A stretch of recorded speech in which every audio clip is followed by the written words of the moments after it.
We're streaming. Great. Sweet. All right. We're just going to wait, everyone, for some people to log on. Just make sure that everyone can see us properly. And Yes, I will then, stand perfectly still until we begin. yes, all will be well. Oh, cool. I can see my face. Oh, awesome. Yay. Things are going good. Oh, things are going terribly. There's a slight delay, and I I can just see my just mouth a moving slight delay. slightly after I do. This is, oh man, the most terrifying. I might switch to another tab when we get into it. All right, no worries. We're gonna master this by the end. All right, let Oh, me that's fun. just. We're gonna do a little split screen here. Mm-hmm.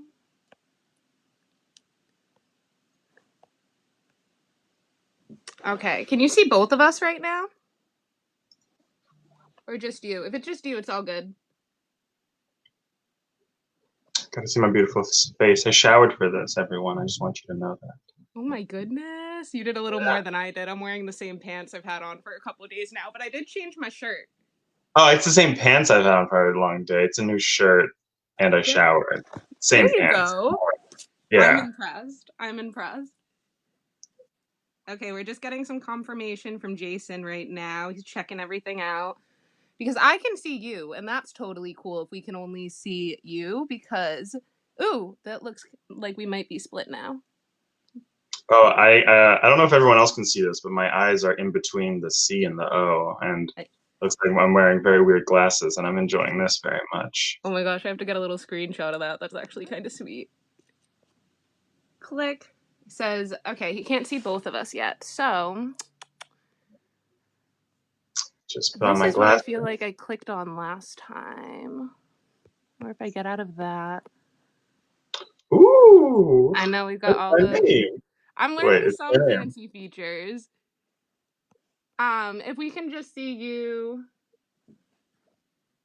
that might just be how it's gonna go. You might get my phantom voice, but I'm totally down with that.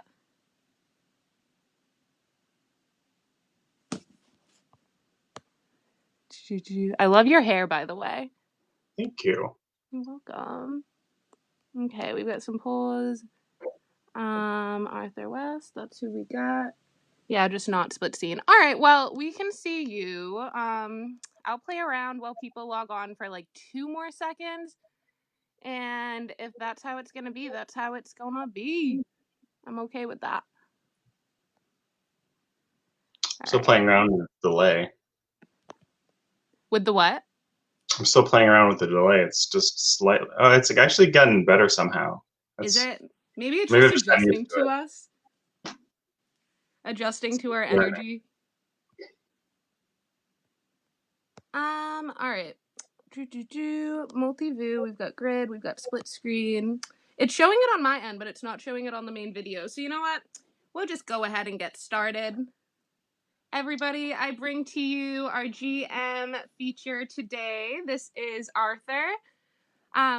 Before we go ahead and get started with some questions and getting to know Arthur a little bit, I'm just gonna let you know that we are Mastermind Adventures. We're role-playing tabletop extraordinaires. Obviously, because of everything happening right now in the world, we're taking life a little more digital. So we're getting you connected with all these epic people who are going to help guide you through different games, different activities, different ways of connecting with people in a safe way. So, with that being said, our game master, Arthur, is going to be Hello. talking today. And Arthur, why don't you just tell us a little bit about yourself so that we can get to know you, why you got interested in gaming, why you got interested in masterminds, your own little backstory, and any little things you want to tell us. Okay, well, I like this story phrased as like my origin story, as Yes. if I'm a superhero of some kind, and Yes. I think that definitely started in second grade when I was going to school, and I had told my parents in the middle of the year that I couldn't go anymore. The school was just very strict and rigid on me, and just not. I was a very creative child, and most of the teachers saw that as a very troublesome child. So I asked them if I could leave and stop going to school. not in so many words. I was 6. Mhm. Um, but they actually had planned to take me out at the end of the year, so it worked out very well. And from then on, I was homeschooled, which was very fortunate for me because it let me focus on the way I learned best, but also gave me a lot of opportunities that I don't think I would have had, including finding the Wayfinder Experience, which is a summer camp where we do live action role play or LARPing. And I ended up getting to work there, which taught me a lot about games. I had played like dumbed down versions of tabletop role playing games with like my babysitter before when I was a kid. Like I don't actually remember a time where like I was not surrounded by some sort of games. I mean, as kids, we like to play pretend, and I guess I just never lost that. Good. That's so awesome. I feel like that your story relates a lot with mine with like school. I actually had dropped out of school in high school and like pursued alternative learning, and it really was just like it was so much more important to me to learn via play, via things that were actually interactive toward to me, you know? Totally. Oh, that's so awesome. I love hearing that. And I think that connects to, I was reading a little bit of your bio and just how interactive and inclusive you like your game settings to be, and really creating a space for people who like maybe haven't had as much experience, like opening themselves up to playing a role and being comfortable just like getting to know themselves as their childlike self, you know? Oh, definitely. Without throwing any shade, I think there is a big problem in the tabletop role playing game community of inclusivity and allowing new players and new people to join. And that's definitely what I'm all about. Yeah, that's epic. That's epic. Okay, so I'm gonna move on. Letting people join, not excluding people. I think that sounded a little weird in my head. No, no, I got what you meant. I think everyone got what you meant. So I know you're a big connoisseur of RPGs and more of like indie RPGs. Is that correct to say? I'd Yeah, say so, yeah. awesome. Would you mind rating your top five least to greatest? This was my the toughest question for me. I think I'll preface this by saying that like I think a lot of games do certain things well and certain things poorly. So like rating things is hard versus like what are you in the mood for? Mm. But I want to answer the question. So I think I'll say number one is probably Dungeon World, which is it's kind of like if you took D&D and you like took out all of the like big guff and boiled it down to I want to make an exciting dungeon crawl and fighting sort of game and exploration and stuff, and really like made it more accessible, simplified the rules, but still kept that like high fantasy setting that we're also in love with. Um, and then number two, I'd say is Weave, which is an interesting game that has it has an app that you can use that's really easy for character creation, and it basically just uses like six-sided dice, which is very simple and very player friendly.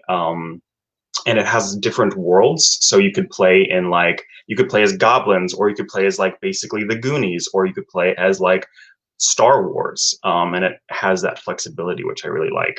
Oh, that's so Um, cool. Like emerging at different worlds. yeah. And then the next one I would say is probably Monster of the Week, which is another sort of in a system that people call Powered by the Apocalypse, which is basically just a system that allows when you roll a dice to have successes or mixed success or failures, but you still gain experience that way. And I'm not going to get into the whole thing, but what I like about Monster of the Week is the way I describe it to people I'm trying to get to play it is if Dungeons and Dragons is like Lord of the Rings, then Mm. Monster of the Week is like Buffy the Vampire Slayer or Supernatural. It's like it's a mystery. You're in the real world, and there's monsters that you have to sort of find, or like the X Files and stuff. Oh, And that's cool. really It's probably one of my favorite like landscapes, which just like a little bit of magic mixed with the real world. totally that urban fantasy.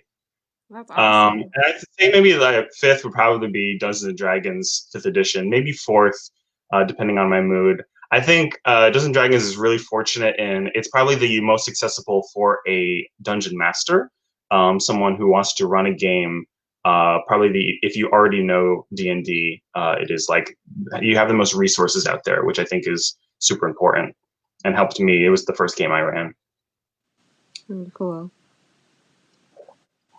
That's awesome. Thank you for sharing. I know people are going to be like rapidly researching to figure out what they can play next, especially with like this time period. We have a little bit more time like hanging out inside, getting to explore new things from Oh yeah, home. there are like so many interesting games out there. I love Dungeons and Dragons, but I do think like explore some more ones. There's some like one-page ones. I played a game of Honey Heist, which is basically you play as bears and you try to get some honey, which is just like a really fun time.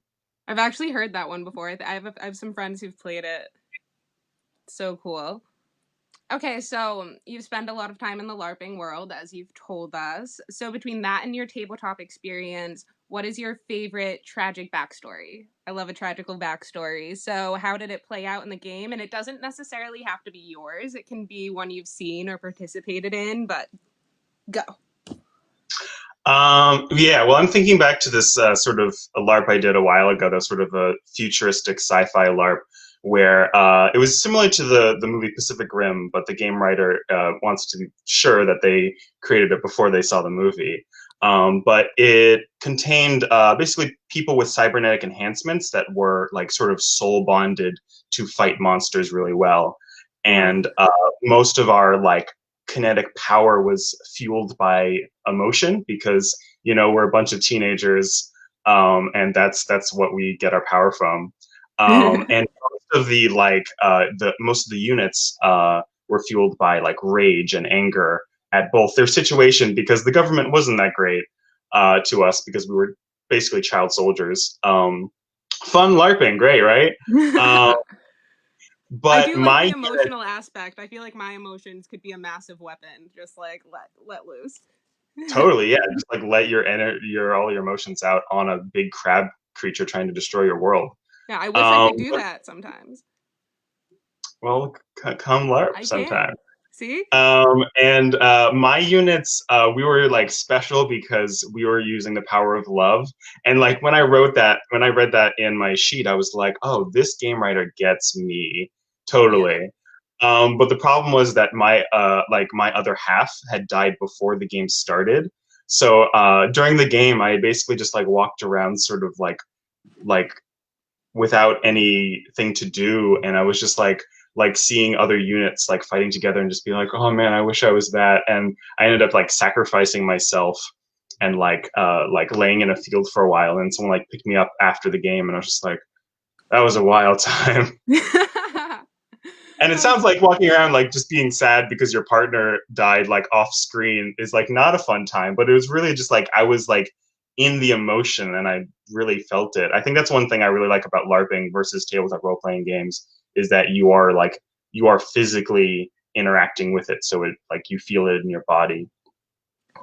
I love that. I love the phrasing of that as well. I think that's kind of what a lot of people love about storytelling, no matter which avenue they get connected to it. There's like a certain part of us that's kind of being played out in that story as well, and you can almost kind of like heal yourself in certain ways connecting to it or just go through experiences maybe you didn't get to do in real life. You know, I think it's a very healing strategy to kind of be able to match your emotions with a character, especially that you have creative control over.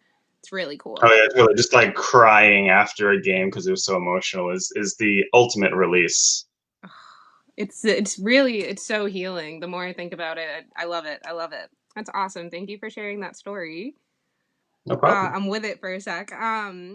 Okay. So this is actually it's a similar question, but maybe you can give us a little bit of a different spin, a different story. So despite our best efforts, sometimes characters die in games.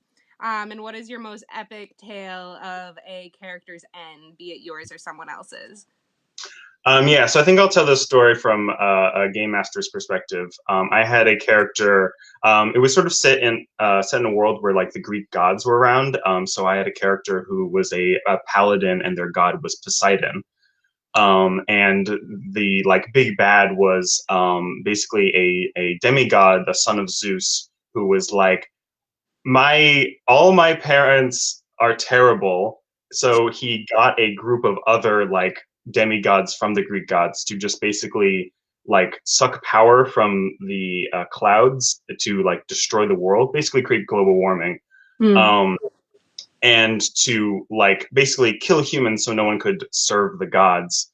as a basically like I hate you, Dad move, because like the Greek gods are the worst parents, Oh my and gosh. I really wanted to like tell a story exploring that. But what ended up happening is the first time they fought this guy, um, he was a demigod, and they were like, "We've been adventuring for a bit," and they like he kind of wrecked shop, ended up killing the paladin. Um, and I had foreseen this happening because I think me personally, if your character like it's not interesting to have a character die and then like well roll up another character. Um, and I think the threat of death is interesting, but I think more should happen if your character's story is not done. And so what I had happen was Hades was in the underworld and said, "Hey, I know you're a paladin to my brother Poseidon, but what if you were my warlock? I'll bring you back um, and help you out, but you can't tell your god that you're also serving me." And being a paladin, he was like, "Oh no way!" And I was like, "But what about your kid that you left alone up there? He's all alone and he needs your help." And the paladin's like, "Fine." And I had this great dynamic of a paladin slash warlock, sort of wrestling with those two aspects of his magic, which was very fun for me. Sort of controlling both ends and seeing where he would go. That's awesome. That's so cool. I like how you describe it, like seeing where it would go, even though you're the one who gets to kind of choose your own little story. It really is like those forces of like dark and light, or just one side of the one goal in contrast to another. Yeah, There's so many options. I sort of see it like in like a great example is Lord of the Rings. We don't watch Lord of the Rings because we are worried that Frodo might die or not because he's the main character. He's probably not going to die. Mm. Um, we watch Lord of the Rings like maybe we watch Lord of the Rings to see him fulfill his goal of bringing the ring to Mordor. But I think the real reason we watch Lord of the Rings is to see if Frodo and Sam will bring it there together. And that's the kind of stories I like to tell is like the consequences of my stories. You might die, but I'm not going to just write you out of my story because that's not fun for you. And I'm trying to have you have an engaging story. But there will be like maybe you'll make it to the end, but your friend you will lose some friends along the way. Like that's the kind of stakes I like to play with, which is like I do a lot of improv, and we talk about like the only real things in an improv stage are the two people's relationships. Like none of the objects we play with are all like made up. They're literally invisible. They don't exist. Um, and I think that's the same thing with tabletop role playing games. The only thing that exists is the relationship between your character, the other player's characters, and my characters, and that's the thing I like to focus on. I love that. That was so deep. That was very analytical, and I like having things laid out like that. For me, that's like something I receive very well. It was so Well, then I'm interesting. glad I stay up to like 3 in the morning just saying that in my head over and over again. You nailed it. You absolutely nailed it. And it is it just goes to show being in the moment and the journey, right? It's the relationships these character has. We genuinely know that a story is going to start, you know, in the beginning, once upon a time, or long time ago, far away, or it's going to end the end, and it's going to end the end. So it is that meet in the middle that we get to kind of make our own in so many different ways. And you get to interpret it in your own way as well. And you can, I think, the best stories you can interpret over and over and over again and still find something new and find something interesting. And the same with gaming. You can go and you can replay different stories. You can create a new character in the same world and just get to take that in. Totally. Awesome. Okay, so what is it that you will be offering at Masterminds in particular? And if you have anything else that you do on your own, if you have any live streams or what games you play and you host, if you could just share with people so they know where to find you and how to connect with you.